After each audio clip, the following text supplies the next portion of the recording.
ka na ikay mawiwili. So mga par, hindi pa nga po nangyayari ang laban ng Japanese monster na Naoya Inoue kalaban si Murodjon Akhmadaliev para sa undisputed fight sa Super Bantamweight Division. Kung saan mga idol, tila sinilyuhan na ng World Boxing Council o WBC ang posibleng next fight ni Inoue sa 2026. Dahil opisyal na po nilagay ng WBC bilang number 1 contender si Junto Nakatani sa titulo ni Inoue matapos bitawan ni Nakatani ang kanyang titulo sa 118 pounds. Number 1 kaagad ito mga idol sa WBC. Halatang setup talaga ito mga idol para sa historic fight ni Junto Nakatani at Inoue sa buwan ng Mayo. Pero kagaya ni Inoue mga idol, malaki din ang tsansa na kukuha din si Nakatani ng tune-up fight sa Super Bantamweight bago ito dumiretso kay Inoue. Matalino po ang kampo ni Junto Boy. Hindi rin sila basta-basta diretso kay Inoue kapag hindi muna nila nasubukan na lumaban sa malakas na contender. Kung saan kagaya sa ina-expect natin mga idol, tila set up na rin kay Nakatani ang kanyang next fight dahil ginawa din po ng WBC na number 2 contender ang fighter na huling nagpahirap kay Naoya Inoue na si Ramon Cardenas. Tsanta natin mga idol, malaki ang tsansa na piliin ni Nakatani ang laban kay Cardenas. Posible sila maglaban mga idol para sa WBC interim title fight, kaya abangan natin ang bakbakan na to mga idol.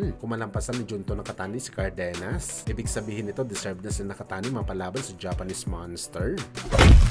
Samantala sa naging panayam naman po mga idol kay Devin Haney, sinabi nito mga idol, ang mga sinabi dati ng ating pambansang kamao Manny Pacquiao nung kanyang prime sa bakbakan na hindi daw ito nagboxing para magkapera na malaki. Malaking parte naman daw ang pera mga idol dahil matik naman daw kailangan kumita para sa pamilya. Pero ang main goal daw talaga ni Devin Haney mga idol, ang gumawa ng legasya sa boxing sports. Hindi daw para magkaroon ng malaking pera. Kaya ito daw ang dahilan mga idol, bakit palagi na lang tumatanggap ng pay cut si Devin Haney sa mga laban nito. Aniya kung legasya daw ang kanyang pipiliin, susunod lang daw ang pera sa kanya. Kagaya talagang mentalidad ni Devin Haney kay Pacman dati mga idol. Ito ang galawan ni Boss Manny dati, kung saan maganda ang laban, yun talaga ang kanyang pipiliin. Wala ito paki kung magkano ang kikitain niya sa laban, basta makabuild up ito palagi ng legasya. Hindi naman kasi nakuha ni Pacman ang kanyang pangalan dahil mahusay ito makipaglaban. Naging superstar po si Boss Manny dahil sa kalibre ng kanyang kalaban, at dito tayo nabilib kay Devin Haney mga idol dahil bata pa lang siya, ready na talaga nito itaya ang kanyang magandang resume, makalaban lamang kontra sa malakas. Bibihira lang ang fighter na kagaya ni Devin Haney sa ngayon. Ang ayaw lang talaga natin kay Boy Ilong mga idol, sobrang iyakin ito kapag natatalo. Kagaya na lang sa nangyari sa laban niya kay Ryan Garcia, kung saan umiyak ito matapos mabugbog kay Bagito.